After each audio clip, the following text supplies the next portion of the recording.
we in the space, it's a small world in the carbon market, we need to stop fighting with each other. And we need to stop having this or market and move towards an and market. So it's not removals or reductions, it's removals and reductions. It's not nature or tech, it's nature and tech. So I really think we need to have these open, frank conversations with each other as practitioners in the market to say, can we actually look at the fact that the climate is changing? We need all the tools in our toolbox, and it sounds very cliched, but we do need all the solutions. And we're really just doing the work of the anti-carbon markets guys when we have infighting, right? So it's just look at how we turn this from an or market into an and market is something I think if we agree, we'll really progress in the next year.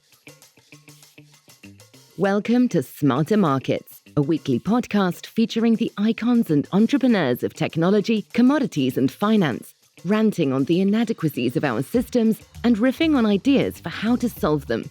Together, we examine the questions: are we facing a crisis of information or a crisis of trust? And will building smarter markets be the antidote?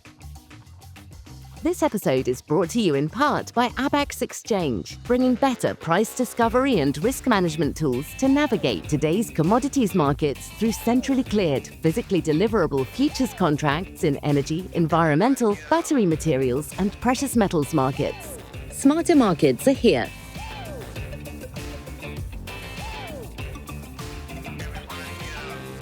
Welcome back to Smarter Markets. Today, we are bringing you a special podcast episode featuring exclusive interviews from IETA's North America Climate Summit 2025, held during Climate Week in New York City.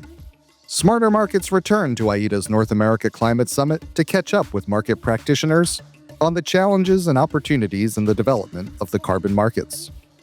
This year's conference took place in the context of a post-Article 6 world, where carbon pricing covers 28% of global emissions, with growth coming fastest from emerging markets like China and India that see carbon pricing as an economic opportunity.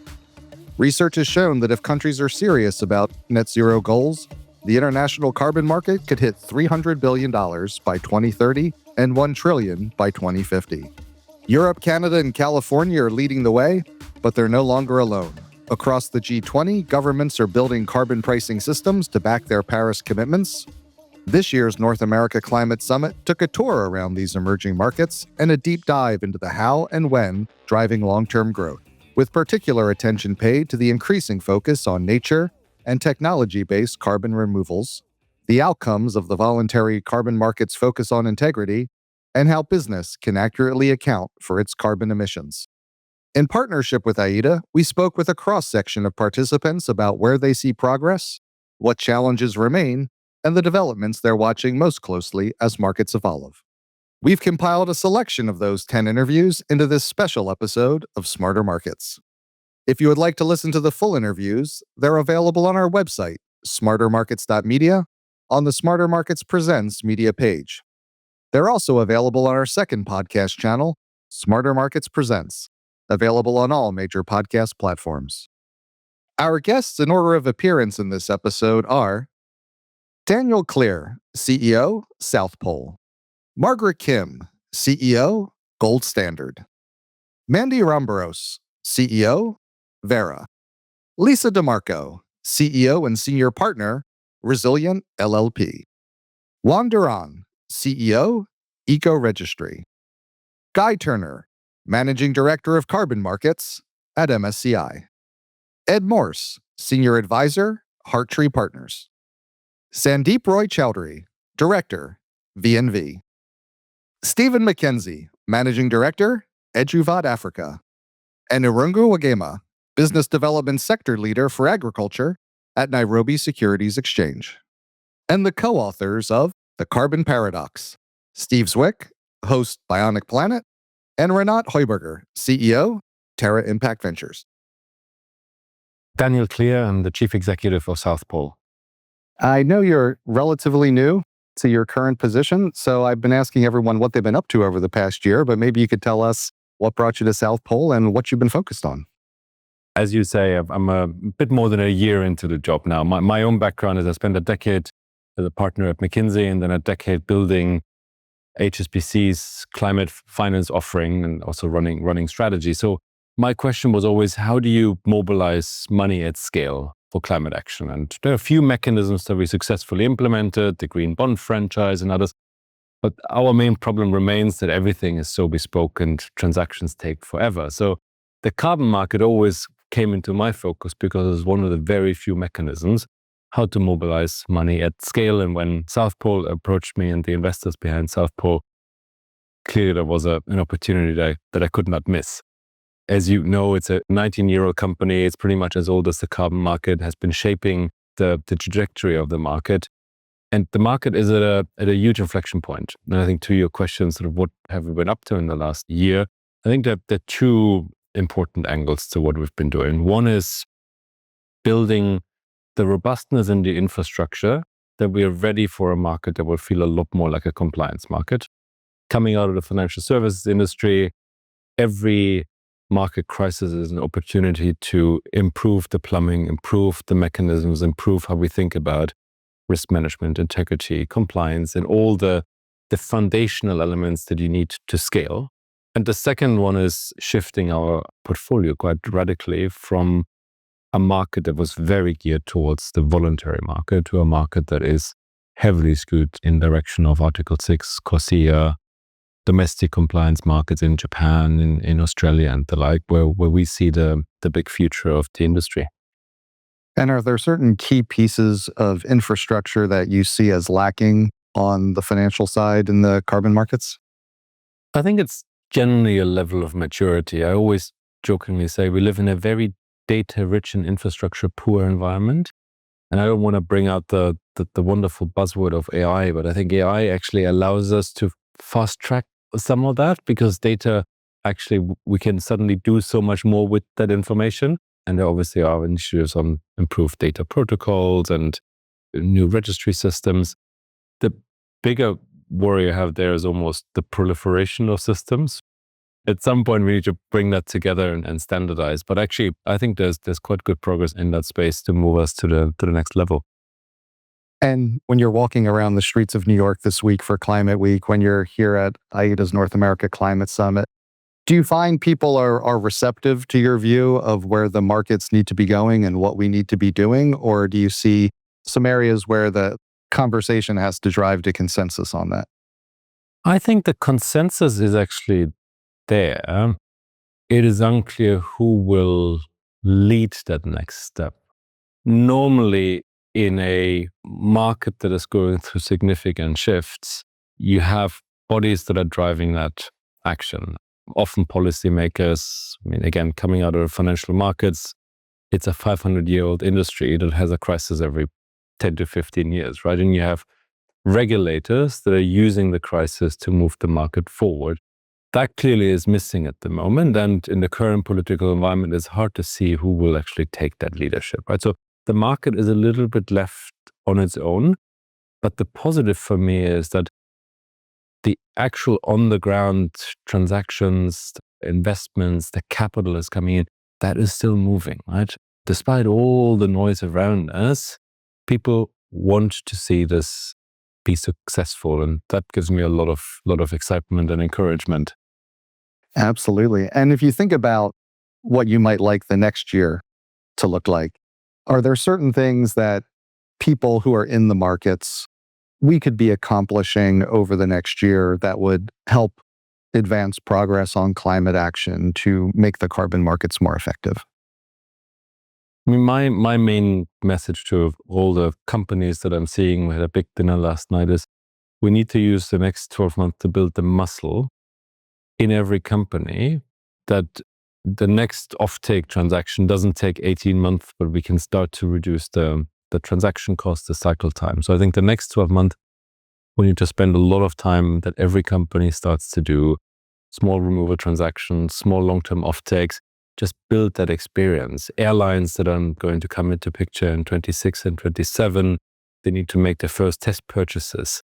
So for me, it's building the rails, building the infrastructure, building the confidence that actually the legal frameworks are working, the insurance contracts are working, because we don't have time to do all of this in 27, 28 when the market really needs to scale.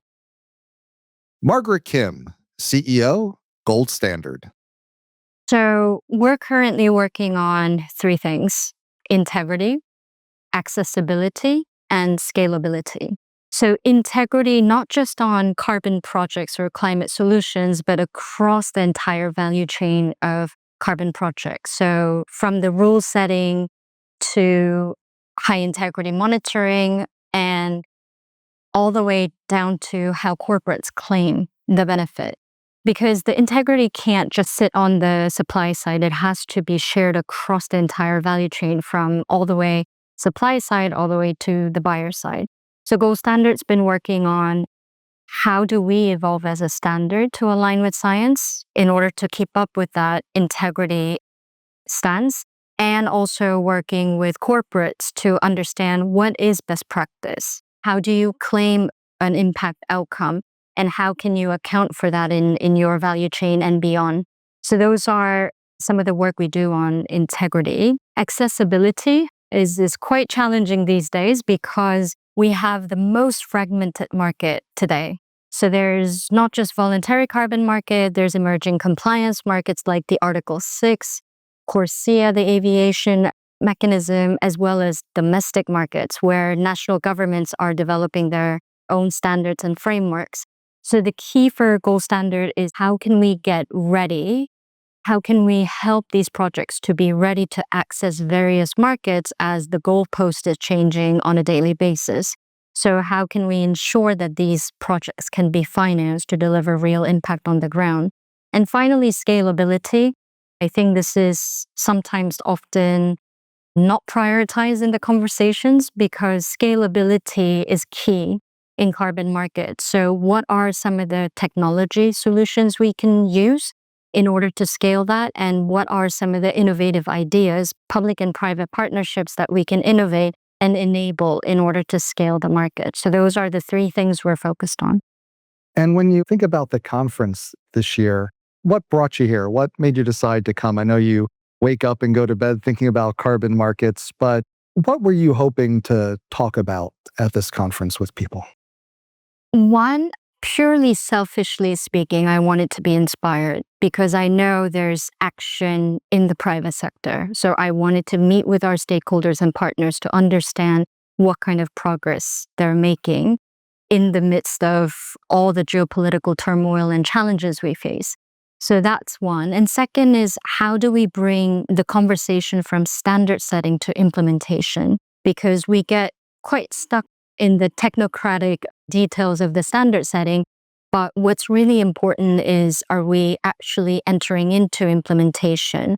And are we thinking about scalable solutions to further progress on that implementation journey? So hopefully I'll have many of those conversations with our stakeholders.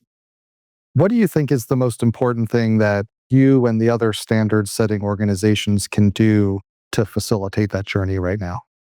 I think there is several things. Obviously, one is ensuring that integrity so that we don't have layers and layers and layers, sort of another standard, trying to define that. So as a standard setting body, we need to uphold that integrity principles and values and also safeguards. The second is not to lose sight of the benefits of these projects. So they're not just carbon projects. They're a holistic solution, often delivering adaptation resilience benefits and delivering nature preservation benefits, biodiversity benefits, and most importantly for the Global South, delivering sustainable development benefits, because it's all about growth and development. So I think not to lose sight of that across the value chain of carbon markets is going to be quite important. And when you think ahead to the next year, what is, you think, the most important thing that we collectively, everyone who's involved in carbon and climate, what would be the most effective thing that we could accomplish over the next year to really make progress on the climate and advancing the effectiveness of carbon markets? Two parts. One is making high integrity easy to achieve. So that will entail harmonization of the rules, alignment with fragmented markets, but also use of technology, how to mobilize digital MRV solutions to ensure that that streamlines the process and also increases the transparency and credibility of those projects, and also demonstrating that and really highlighting the success. The second part is, I think one of the things that we get lost in, this is a very technocratic crowd as well. So how not to lose sight of that sustainable development impact these projects are delivering. So it's not just about 1,000-year permanence, but really about bringing improved livelihoods, creating jobs, improving health conditions of families. So to make sure that we can collectively demonstrate that success is going to be my hope for next year. Mandy Rambaros, CEO, Vera. A big thing for us right now is our digitalization strategy, which we've started working on now for quite a while. And it really is, I always say that when you get your delivery of your pizza, what you want to see is where the pizza is. Even if it's 5 minutes late, you can see where the guy is. And I think that was the problem we had with projects, where you weren't able to see where it was in that project pipeline. So now with our digital submission tool, you can submit your project digitally. But we also have Project Hub and Project Tracker, which are part of this digitalization journey that helps you reduce that uncertainty of where your project is along the pipeline. And then also digitalizing methodologies themselves. So that's a really important part of the project submission process, to take away some of the uncertainty, to take away some of the frustration. And then on the other side of that is digital monitoring, reporting, and verification. So what we're hearing from buyers is we want to see data integrity, we want to see data traceability, transparency, and being able to do that digitally is going to be extremely important. So we're running a couple of pilots with DMRV providers in order to do that. So that's big for us. It's a big chunk of what we're currently doing. What we're looking at is how do we make the process more efficient, speed it up, reduce risk, so you can see the data. Anybody can go into Project Hub, see the data and trace where the development of the credits all the way to issuance, what it looks like. So I think that's going to increase a lot of integrity in the market and give a lot of certainty to buyers and investors. And I'm curious, outside of the digitalization strategy, which is so important, what are some of the other topics that either you're hearing discussed here at the conference or other areas of focus that you would like kind of the broader carbon community to be focused on right now? So there's a lot of discussion now in the market on what sort of insurance tools can you use in a carbon market. And you hear from traditional insurers saying, well, if you insure your home, you have to renew it every year and we have to check all of this stuff. And you're asking us to insure projects of trees standing for 40 years. So unprecedented. That's a very important discussion. I think whoever is in this market needs to weigh in on that. There are some of the new insurers coming out that are coming up with some innovative ideas and interesting ideas around that. I do think we all need to weigh in on that and say, we think this can work. This is our risk appetite. In this market, I think sometimes this is zero risk appetite. We need to look at what is our risk appetite around that and what instruments will make sense in the carbon market.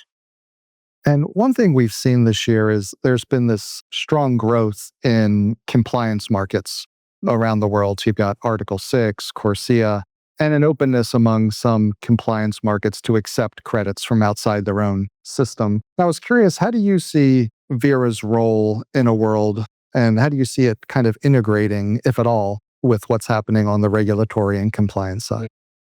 That's one of my favorite topics, is let's drop the V in the VCM, because it's about bringing together the compliance markets and the voluntary markets into a carbon market. So just a slight, going off on a tangent, a slight variation here is we want to see growth in the market. We want to see growth in demand because carbon financing is actually making a difference to communities. It's actually making a difference to decarbonization.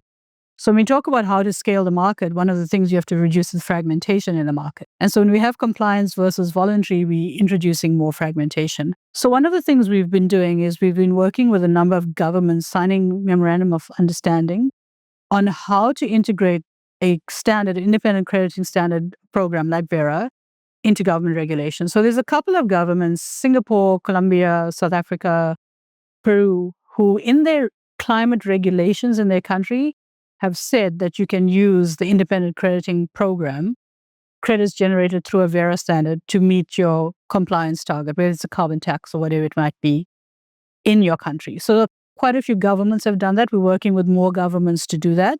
I do think, though, there's a lot of room for bringing the voluntary and the compliance markets together, using the same methodologies and making sure we reduce some of the fragmentation, because it also confuses the buyers, right? When we have all of this separation. COSIA is important. And I think a lot of people are looking for COSIA to drive demand in the market as well. So working more closely with COSIA, making sure that they also approving methodologies that are ICBCM approved, having some standardization around that is also important. When you think about it, what's the most important thing that we collectively could accomplish over the next year to really make progress on the climate and advancing the carbon markets and making them more effective? So we in the space, it's a small world in the carbon market, we need to stop fighting with each other. And we need to stop having this or market and move towards an and market. So it's not removals or reductions, it's removals and reductions. It's not nature or tech, it's nature and tech. So I really think we need to have these open, frank conversations with each other as practitioners in the market to say, can we actually look at the fact that the climate is changing?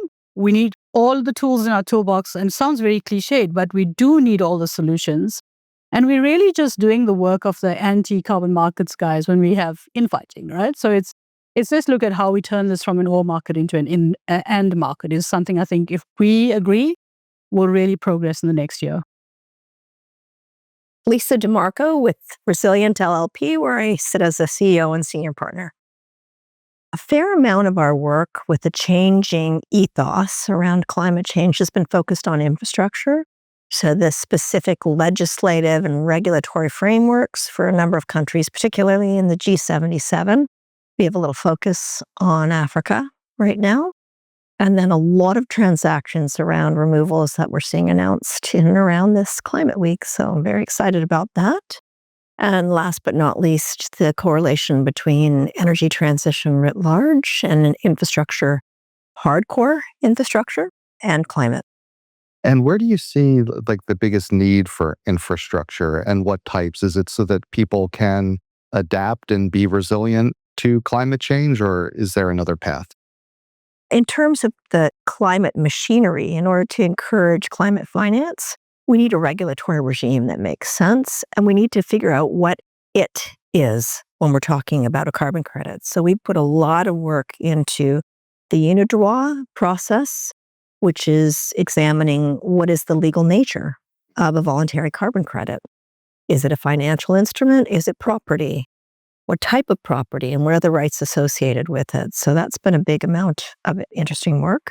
And then on the pure infrastructure, it's really around energy and its use.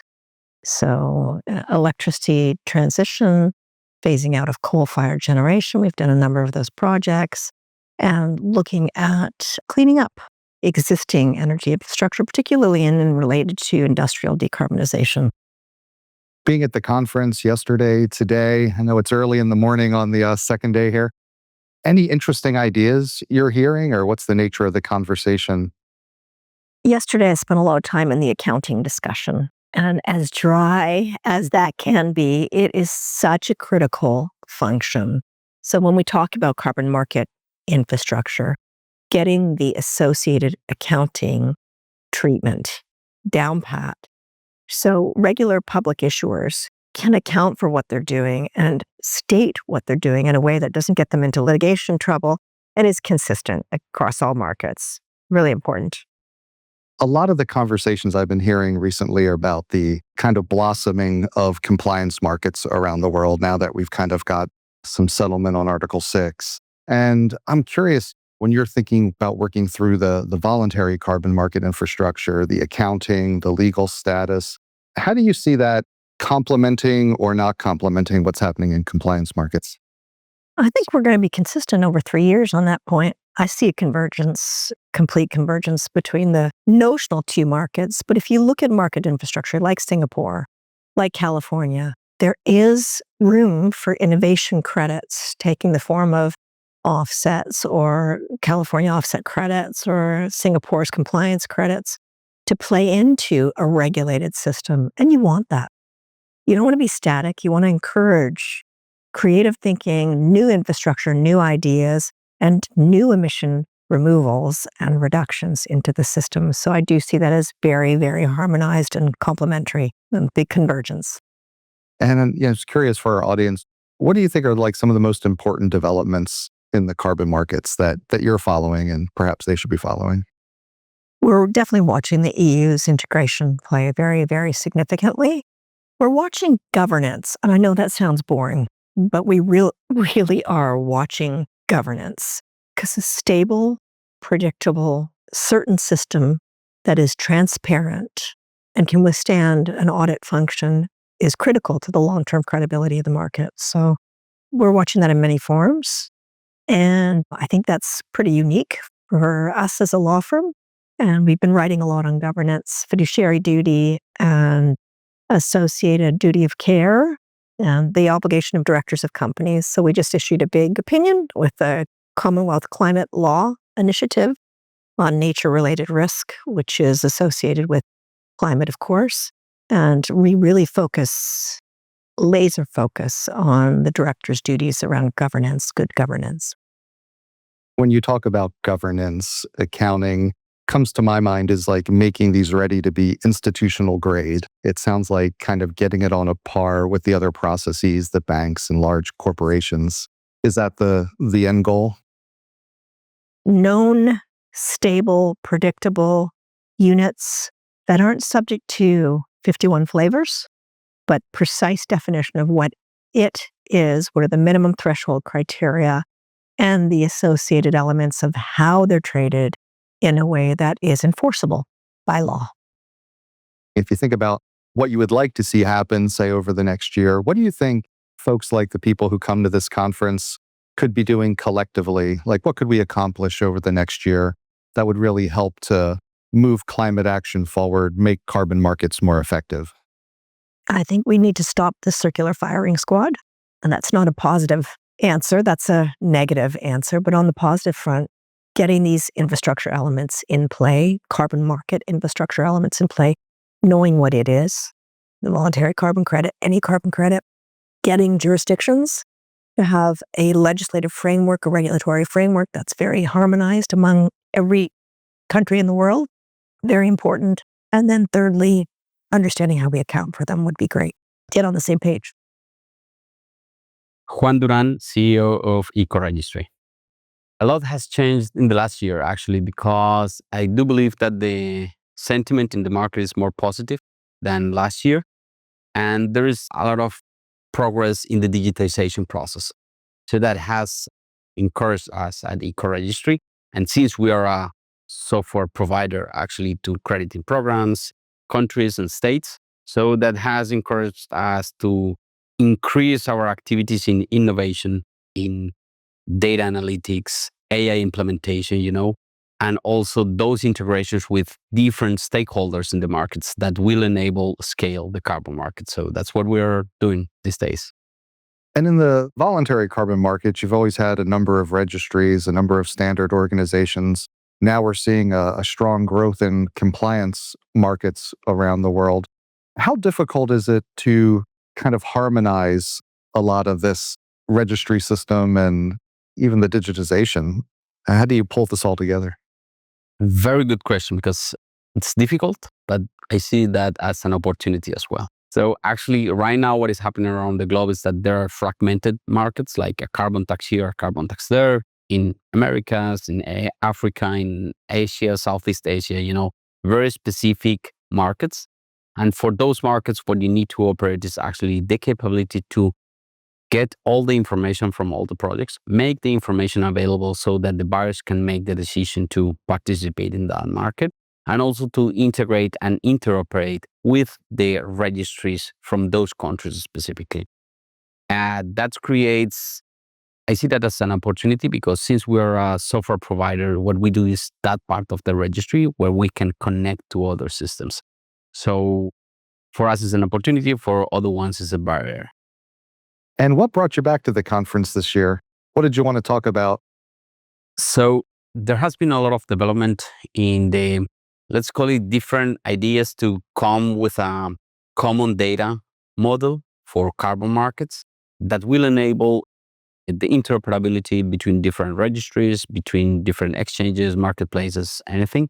Those initiatives, let's say the Carbon Data Open Protocol or the Climate Data Steering Committee by the G20, or of course the integration of the Climate Action Data Trust, they have all actually run into the direction of connecting, enabling this standardized way of sharing information. I believe that is one of the main purposes why we are here, to participate in those conversations, and actually some of the models were launched during this week, so it's important. Any interesting new ideas or new models that have really popped out at you? Yes, specifically how to use those standardized data models to integrate multiple platforms. For example, to integrate with monitoring technology or to integrate with registries that collect all the information from different registries, or to connect to countries, for example, so that the countries can have a good overview of the projects that are happening on their jurisdictions. So those are ideas that will enhance the capability for decision makers to act. And I was curious, as you've been at the conference and New York Climate Week broadly, maybe even outside of what you're working on at Eco Registry, what are you hearing people talk about the most? And do you feel like it's on the right track, or is there something you wish they were talking about more? I was yesterday in a very interesting conference that they were talking about that we also need integrity, but at the same time, we need to be pragmatic. So we need to start the action, do the projects, do the process, and that will bring more projects. They might not be perfect, but they might be good enough. And good enough right now is important because we need to keep this moving and enabling this finance from the global north to the global south so that projects can actually benefit from it and continue going. And when you look at the carbon markets broadly, what is the most important development that you see happening in the markets today? The digitization process is the one, because the expectations from digital systems is that when you get all the information digitally from the ground, then there is more integrity to it. So the quantification of the emissions reductions can be automatized. And in that way, you can have like a more robust quantification system. I believe that expectation from the market is important, and we support that process. And the other part that I believe has been part of the conferences here, and it's important, is coming back to what I said before, pragmatism. We need to move faster, and that's important right now. Gaetano, Managing Director of Carbon Markets at MSCI. In terms of the data that you're able to provide to the market, what do you find people are seeing as the most valuable right now? Like, what are people coming to you for? So we've had this broad platform, policy analysis, prices, forecasts, project corporate level data, the people buying the carbon credits, the ratings. So we've always had this very broad offering. And I've often asked over the years, come on, there must be one or two areas that clients really want. And the answer really is they access everything. And it's the integrated sort of analysis that you can do when you can thread country level analysis to corporate sort of decarbonization strategies, to carbon offset purchases, the prices, the quality, and then the forecasts. And I think it's that holistic view that that clients need, rather than just sort of like buying one and looking at one aspect, because it is a complicated space the carbon credit market, operates in. And you do have to have 360-degree vision to understand, where you are, what's coming down the pipe, and, and the sort of the side winds that are going to sort of buffet you. And it feels like it's only going to get more complicated, right? We have a lot more compliance schemes launching globally around the world. How are you thinking about integrating that into the work you're doing at MSCI? Yeah, we've been sort of talking about this for the last year or so, and sort of what I used to call a sort of unilateral world is moving to a multipolar carbon world, where the old sort of bastions of demand in rich worlds in Europe and North America, the big corporates, they still exist. But we've now got 15 jurisdictions around the world that are allowing the use of carbon credits to offset taxes, as compliance schemes, everything from Singapore, Australia, Colombia, South Africa, etc. And these collectively add up to a sizable chunk, or will do in 5 or so years' time. The challenge for an investor and project developer is you're now spread across more parts of the world, and you have to understand each of those jurisdictions. And what we're trying to do is, and what we're doing is bringing that all together in a very accessible sort of single place. So you can say how, if I've got a project, can I sell it to South Africa? Can I sell it to Colombia? Can I sell it to California? If so, what are the dynamics? What are the eligibility requirements? How much am I going to be able to trade it for? So it just becomes a bit more extra work for the market, but the opportunity is there. And I know this morning you were on a panel talking about the markets growing globally. And I wanted to ask you, what was the idea or the message you wanted to bring to that panel? I'm a glass half full person, and I've supported environmental markets, in particular climate and carbon markets, for, dare I say, nearly 2 decades. And I still feel very strongly that there was a really good business case and sort of societal case for that. And if you look at where the developed world is now and the headwinds that we're facing politically, net zero has become a pejorative word in the UK and in Europe, in certain parts of the world. It's getting harder to push through, aggressive decarbonization policies because of the costs. There's complaints in Europe about the cost of electricity, the cost of energy, the effects on industrial competitiveness, and governments are reacting to that.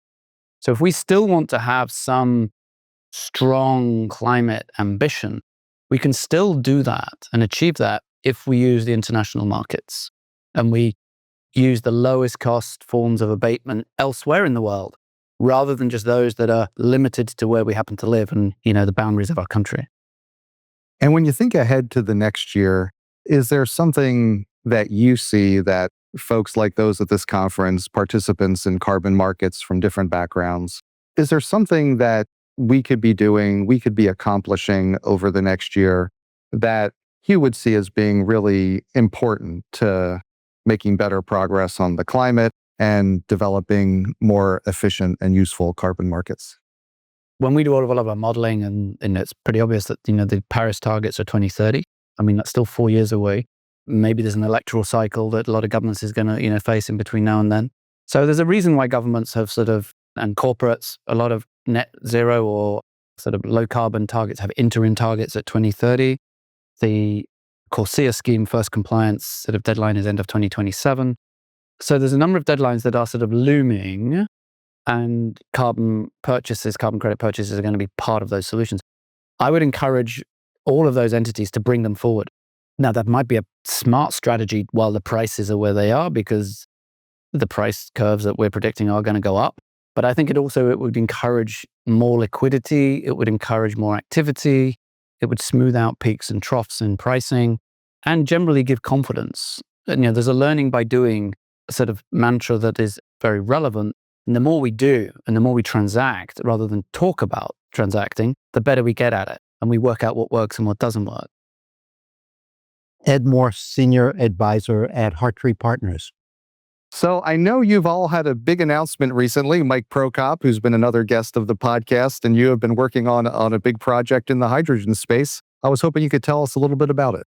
So the project was really based on a recognition that the hydrogen market is really alive and kicking, despite all of the headlines one sees about hydrogen projects being abandoned, basically. And what we who look at the hydrogen market in detail know is that demand for clean hydrogen outweighs the supply and availability of it. And when you have a situation like that, where you know how to make it cleaner than it's been, and there is so much demand for it, you can help accelerate that market by helping to develop a benchmark for pricing it and help it make it more transparent by getting people to voluntarily provide information about their transactions in an anonymizing way to get a market going. You've spent a long career in the energy markets explaining and helping people understand them. And I'd love to know, where does hydrogen fit in that energy supply stack, right? Because we've seen the shale revolution on the oil side, on the natural gas side. Where does hydrogen fit into this U.S. energy supply mix? Hydrogen actually is part of a revolution that took place in the energy sector about a century or so ago. It began with fertilizers, actually. So there were a couple of people, Europeans, who invented what's called the Haber-Bosch process. And that process was one that enabled people to take nitrogen out of the air where it's in abundance and put it together with hydrogen and make artificial fertilizer.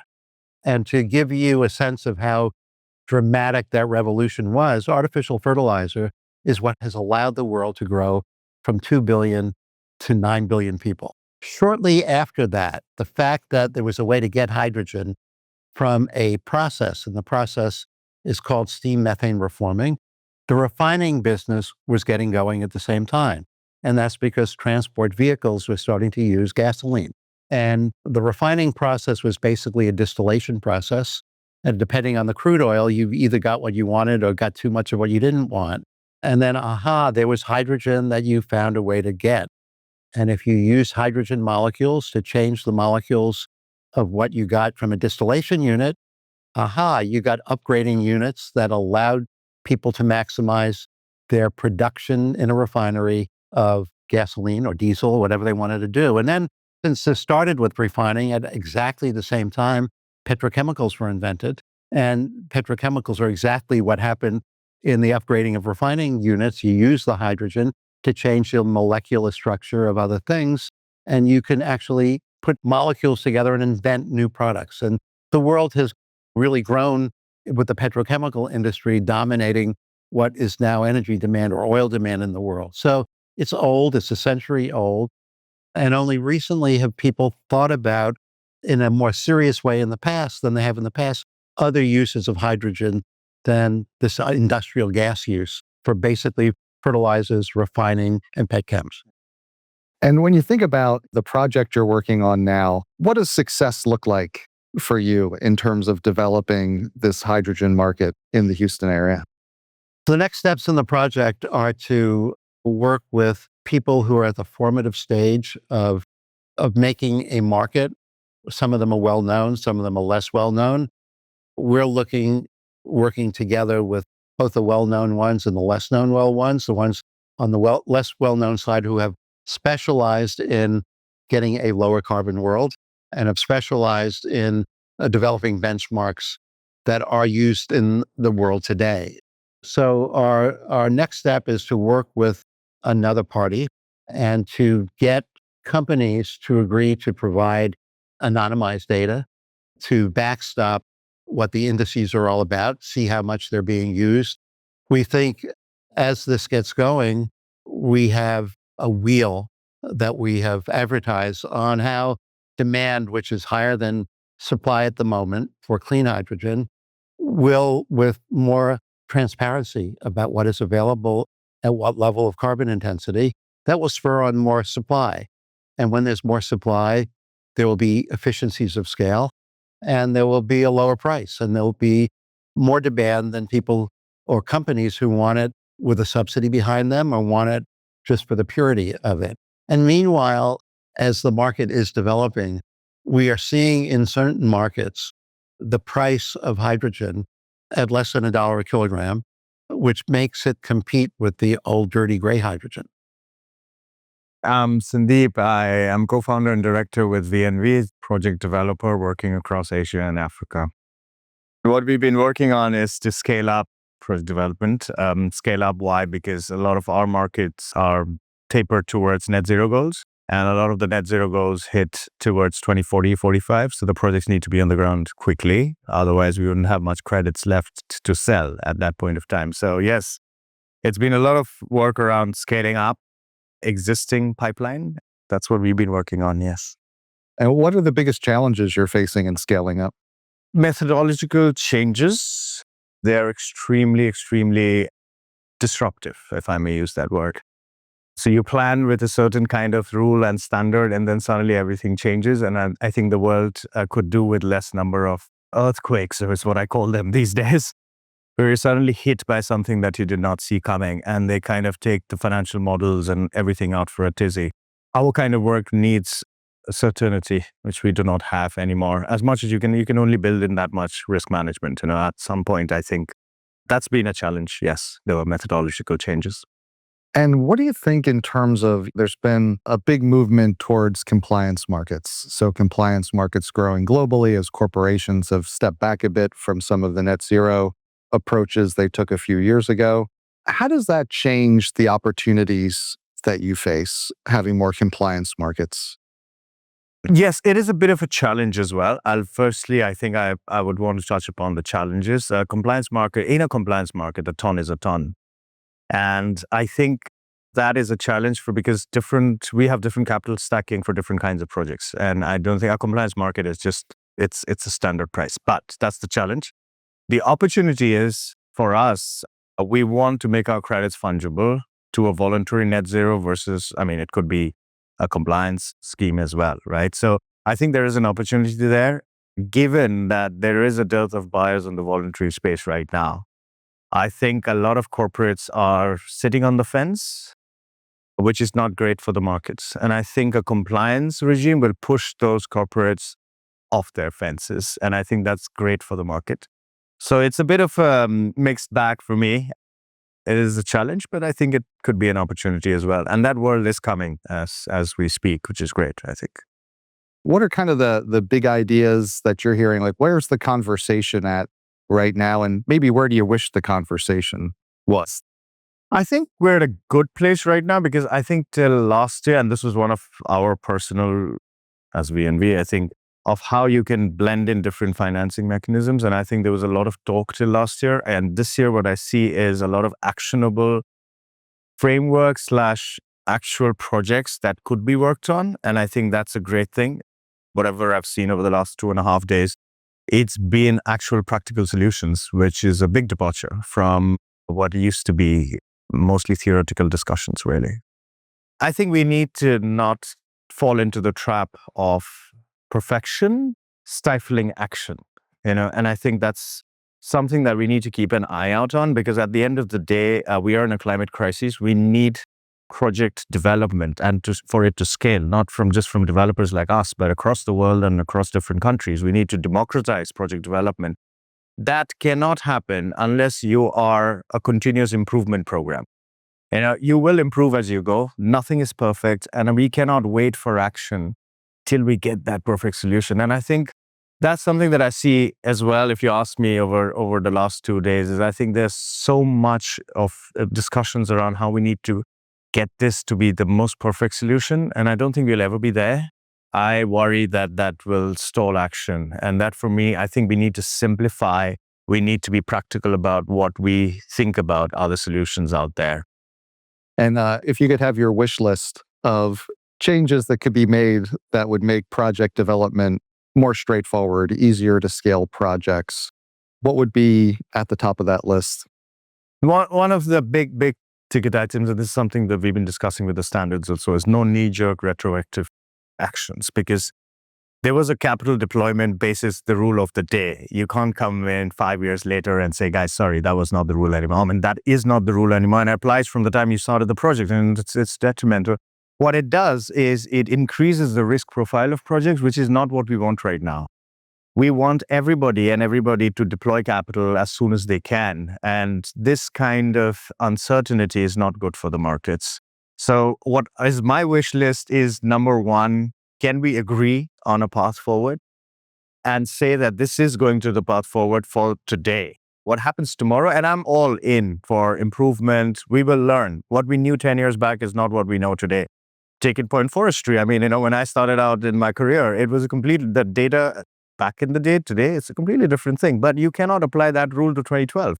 Today's rule to 2012. And that is something that I think is one of my big wish lists. And I hope policymakers across the room and across this event kind of understand the ramifications of these rules and what it does.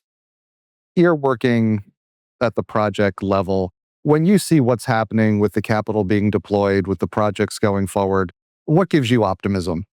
Okay, so what gives me optimism is I think we had a very tumultuous period, right, between 23 and 24 with various things. I think finally the market's realizing that we're getting the act together. I think there's a lot more confidence in the markets that we saw about 24 months back. And that is a very good thing. We have more businesses in this room right now than we did last year and the year before. which is a great thing. And there are advanced commitments being made, which are really pioneering and leadership positions that businesses are taking. And I do hope, if you ask me about the wish list, for more businesses to take that leadership position, because that will increase the momentum. And I do see momentum now building up again. And hopefully this carries on. Yes. My name is Zirongo Agema. I'm with the Nairobi Securities Exchange in Nairobi. My name is Stephen Mackenzie. I'm the Managing Director at Edivod Africa. I found your project really interesting because it didn't start out as a carbon project. It started out as an educational project that led into the carbon finance area. So I was wondering if you could just take our viewers a little bit through that. What was the educational challenge you were trying to solve, and how did that lead you to the carbon markets? Thank you very much. That's an interesting perspective. And just to give you briefly, the journey is in Kenya, we've been solving the problem of digitizing education.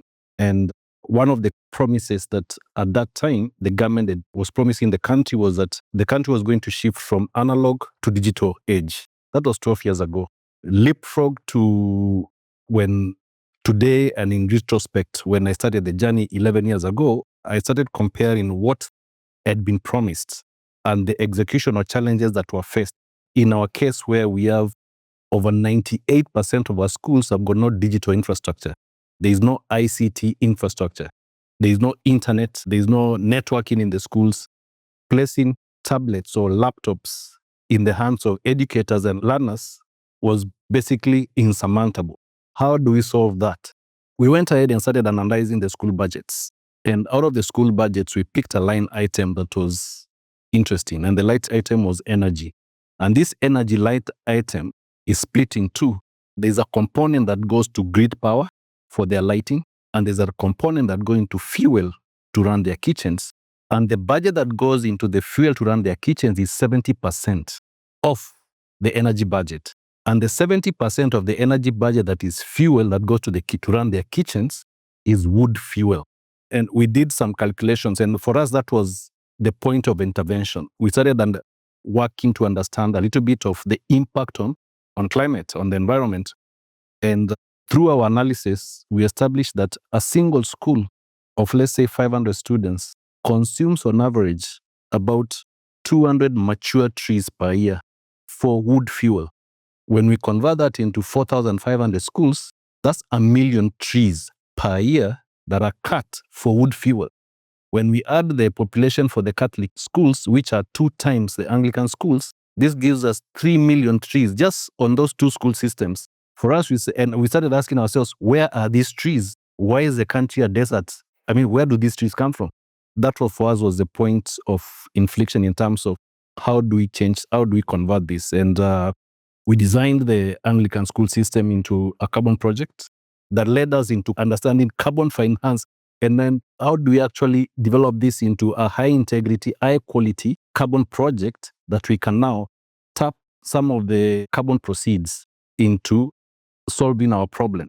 And when we analyzed all that and understood the sector, 2 things came out clearly. That one, out of our initial baseline studies, that we could achieve significant savings in terms of costs from just transitioning the schools from wood fuel to clean electric cooking, and savings out of that budget, because the schools have got an annual budget that they spend on wood fuel. And we could, out of that 70% that they're spending, we could save an additional 50% of that and put those funds into a pot for digitization to solve our problem.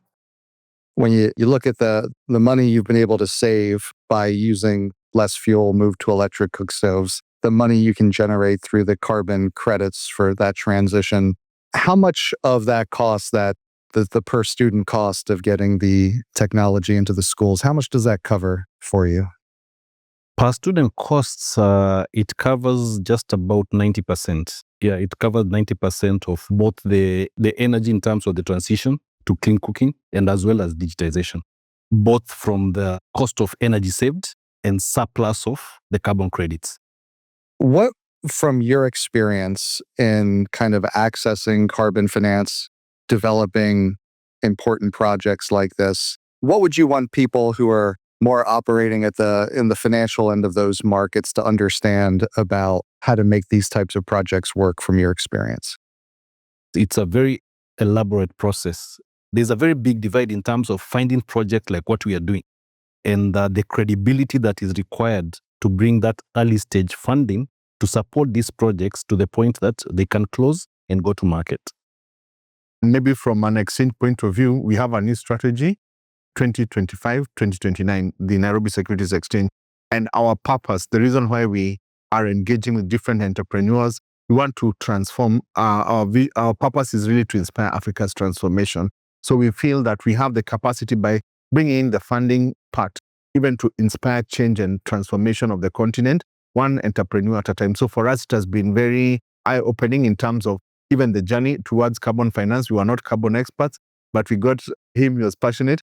So for us, it's been a journey of both learning, but also through these strategic partnerships, being able to come to where we are and even just being bold about it. My name is Steve Zwick, Bionic Planet and the Carbon Paradox.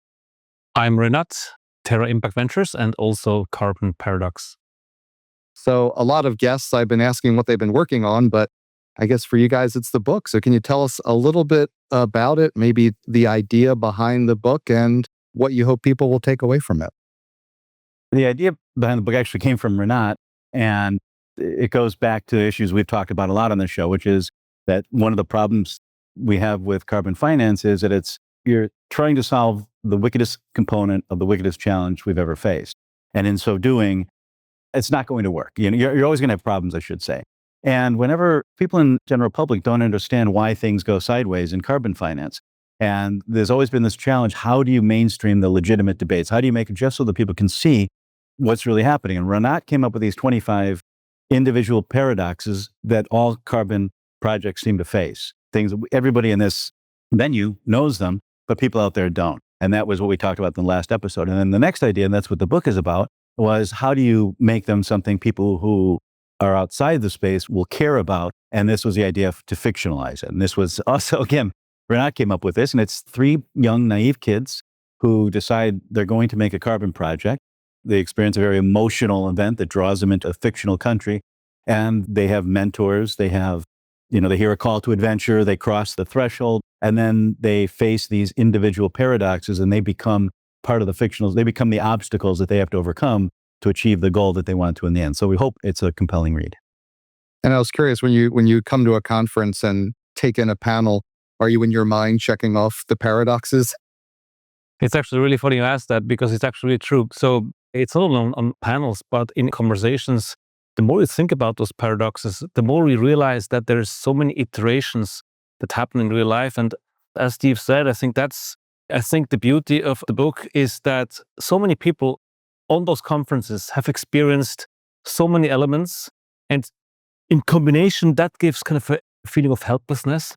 And I think the book, in a way, clusters this controversy into 5 different topics. And what we, of course, hope to achieve is not to talk about problems always, but to cluster the problems, to put them in boxes, like a psychologist would advise you, right? Put your problems in different boxes and then learn how to overcome them. Think about what can we do to move forward in spite of these issues, instead of spending the rest of our lives debating the same problems over and over again. There's one thing to recognize the paradox and realize that certain things are never going to be perfect. You brought up the idea, Renat, of, well, then what do you do when you find yourself in that situation? So are there certain paradoxes that today you'd be like, look, if you find yourself running up against this paradox, here's what you do to continue to move forward? There are different paradoxes, and some of them are really fundamentally unsolvable. And for those, I think the only thing you can do is to accept them and acknowledge that this paradox is there, describe it transparently, openly, and say, if we want to move ahead with these markets, if we want to make a difference, if we want to fund, we have to live with it. The alternative is to just stop, to drop the ball and do nothing. You want that? You don't want that, right? The second category is paradoxes that you can regulate. My favorite example is additionality. Everybody in this room has been talking for the past 20 years about this question, is the project additional or not? It's a question you ultimately struggle to find a full answer.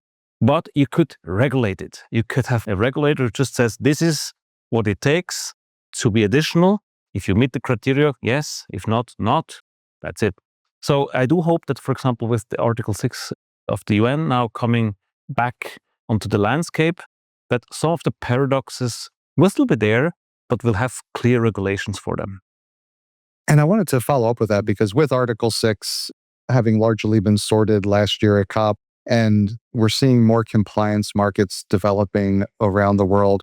With your decades of experience for this next step, what advice would you have to offer for these developing compliance markets? To me, there's a difference between compliance and voluntary. I know we were talking today about how they're going to converge, but I do think the voluntary market will continue to exist as a place where you're experimenting with new methodologies, maybe that don't exist, et cetera.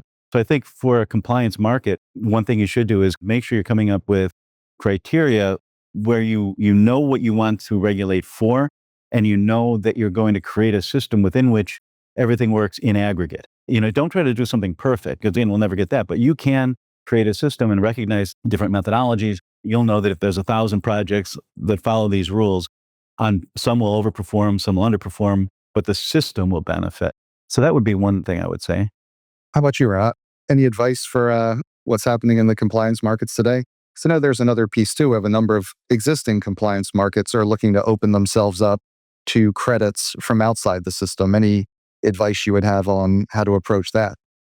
So first of all, the good thing about compliance markets obviously is that they are bigger, more scalable, and it's perhaps a bit less emotional because as soon as you're in the voluntary market, the only thing you get back for buying a credit is the applause and the reputation. And in compliance, it's just something you have to do. And that could be good because it would take the sting a little bit out of the market. But what I strongly believe is that even compliance markets, they have to be wanted by the public. Because ultimately, if the public is against them, governments will not go ahead with those compliance markets. So even if it's compliance, I think it's very important that we're learning the lessons. We're learning from the paradoxes and we start communicating better. The narrative is the problem. So these paradoxes have to be on the table. Otherwise, we won't get the public support to really go ahead with compliance markets.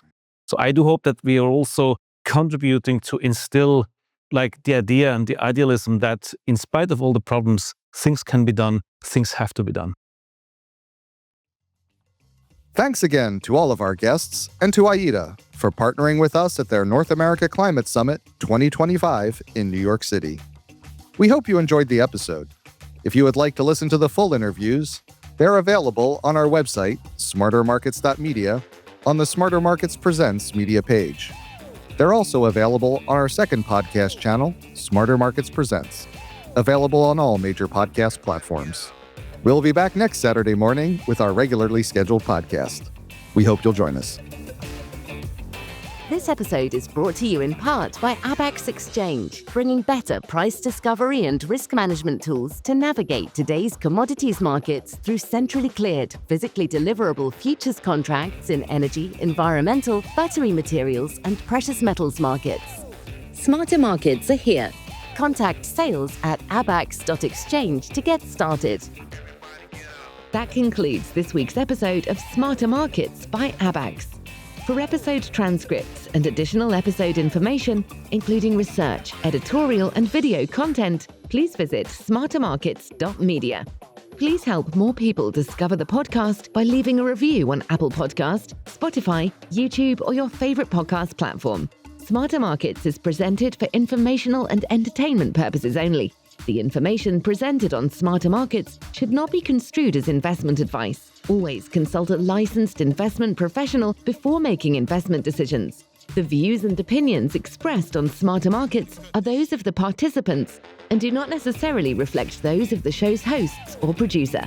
Smarter Markets, its hosts, guests, employees, and producer, Abax Technologies, shall not be held liable for losses resulting from investment decisions based on informational viewpoints presented on Smarter Markets. Thank you for listening, and please join us again next week.